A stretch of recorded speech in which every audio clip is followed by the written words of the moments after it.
Aww.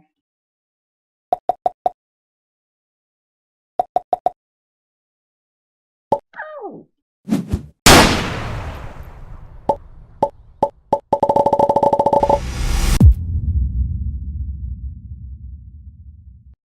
Uh-huh. Hello and welcome back to Labastion Reech. In this video, I'm going to be showing you the green portal, which is the Garden of Adonis. The Garden of Adonis, of all of the portals, probably took me the longest. In fact, I think it was the last area that I finished. Well, actually, I think the Factory of Creation was the last area I finished, but the Garden of Adonis, there was final steps that had to be taken, especially with crossbreeding and all the stuff that goes into that. So overall, this took me way more time than Factory of Creation. But as far as the foundations go and everything in it, I think that the Factory of Creation was the final thing. But that'll be shown in the next video. So let's head on in through the portal. This first area in here is the gardening shack, which is where you would do most of your work. Over here we have a macerator, a recycler, a crafting table, and an extractor.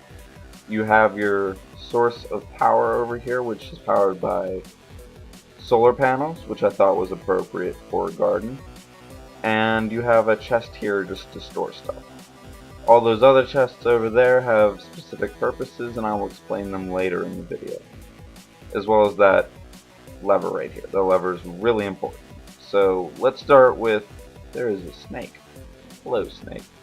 But right here is the crops, and this is used from, I think it's industrial craft. I might be wrong, but I'm pretty sure it's industrial craft. But I've been messing around with crossbreeding here, and I have all my crops set up. And I have this nice glass barrier set up here to stop you from stomping on them. And as well as preventing you from stomping on them, I set up these obsidian pipes, which collect all of your resources upon breaking them. So if we go over here and we harvest some of this, I'm not going to pick it up purposely, but come through here and just hit this stuff. I'll go to the other side as well so you can see it from both sides. We'll just keep harvesting them, pick some up. I'll go put it in the box once we're done. But get these, and then we come over here and we flip this switch. You will see all of it get gathered up into the obsidian pipes and shot through and collected here in the middle. I really like to watch it. I think it's cool. Because unfortunately there's no way of automatically doing this. This has to be done manually, because to harvest them you have to actually click on them yourself. But I think this is probably the most efficient way to do it. And I think it turned out great. So let me put this yellow back in here. And we'll move on. I'll start off with these trees, and then we'll move on to the cool stuff. So these trees allow you to gather sap from here, and inside there's a tools chest. In fact, I could show you that right now before we continue any further. There's tools in here to allow you to do everything you need. For the crops over here, you have all of your supplies here, here, and here, and as well as the crops to plant them if they get broken. And bone meal to grow any food that you may need to grow. And the crop analyzer, chainsaw, the electric tree sap, and an electric hoe. All of which can be charged in this power unit right here. Okay, so there's those trees for collecting sap, and over here, these trees right here are meant to be cut down. They're just regular oak trees, which you can cut down and then transfer into wood. These other ones are more so for decoration. I just thought it would be necessary to have every type of growing thing here in this farm.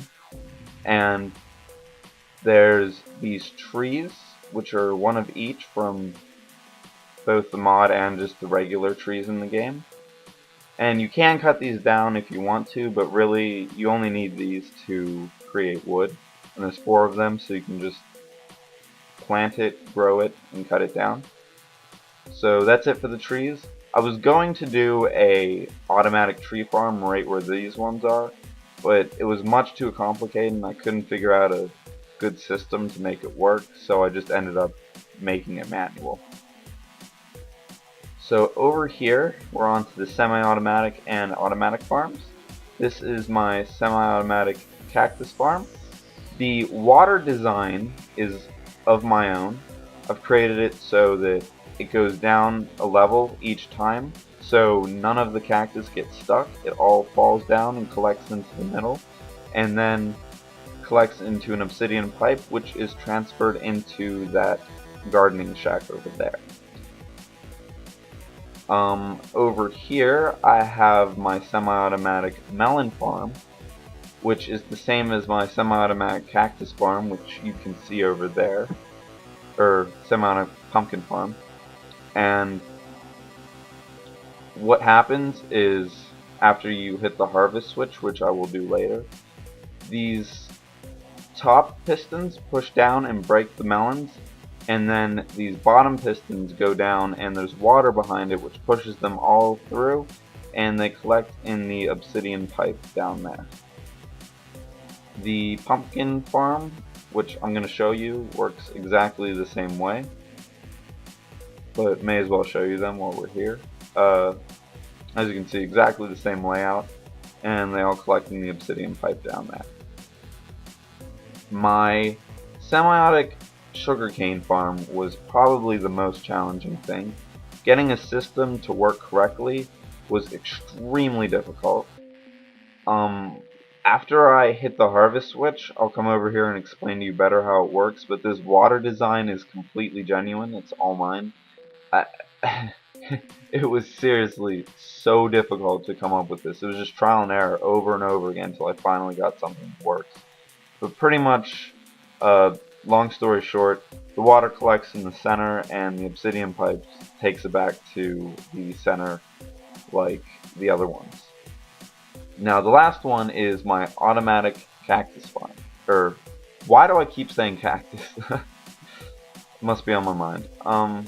This is my automatic wheat farm, which uses seals from Thaumcraft. And is there supposed to be one missing right there? I feel like there's supposed to be one there. Maybe, maybe not. I'm not sure. It seems to be working. It's planting, it's harvesting, it's doing everything it needs to, so I'm not too concerned. So pretty much what happens is these seals automatically water it, till it, plant the seeds, harvest it as you just saw right there, and collect it all into chests, which once you hit the harvest switch, collects them all into the center.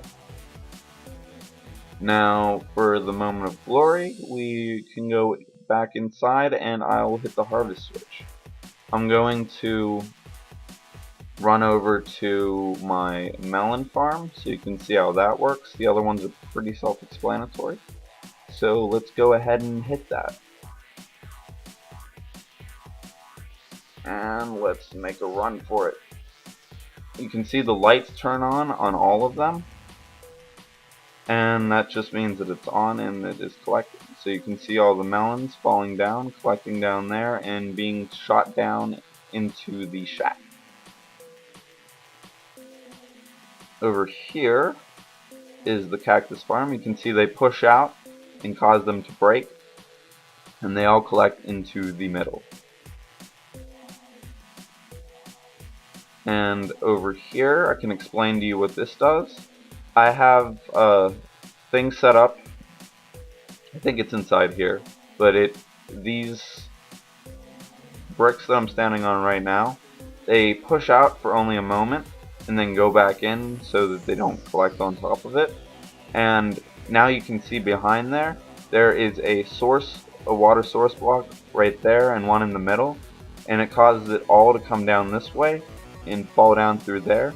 Then it comes through, around, and then comes over here, goes down a brick, and then back into the center. and it definitely collects. As you can see, a lot of it doesn't collect, a lot of it still stands there, but for sugarcane, this is the most efficient way to do it semi-automatically, unfortunately, but it works, and it continually regrows itself, so it's not too big of a deal. And if you want to go down there and collect it, you can, but it's not necessary. You don't really use sugarcane for a whole lot anyway. So if we come back into here, you remember all of those chests from earlier. There's bread and wheat. All the wheat from the... oh jeez. All the wheat from the automatic wheat farmer over there. As long as this is on, it transfers it into these, and the wheat goes into here. And I believe I haven't worked on this in a while, so I can't remember exactly, but it goes out in a ratio. I think 3 of them goes over to make 1 bread, and then 1 of them goes into here. So you get the same amount of bread as you do wheat. And the cactus collects into here. All the seeds that you get from crossbreeding and stuff, you can store in the seeds chest. And the melons collect in here, the pumpkins collect in here, and the sugarcane collects in here. And that's pretty much it. If we come over here, I'll get a bird's eye view, and you can see the solar panels on the roof better, and the rest of the farm. And I guess I'll end my video there. I hope you enjoyed this video. Leave a comment and a like, and if you liked it enough, I'd appreciate a subscribe as well. But this is the whole place, as you can see, and those are the solar panels on the roof. So that's it for this video. I hope you enjoyed, and I will see you guys next time. Bye.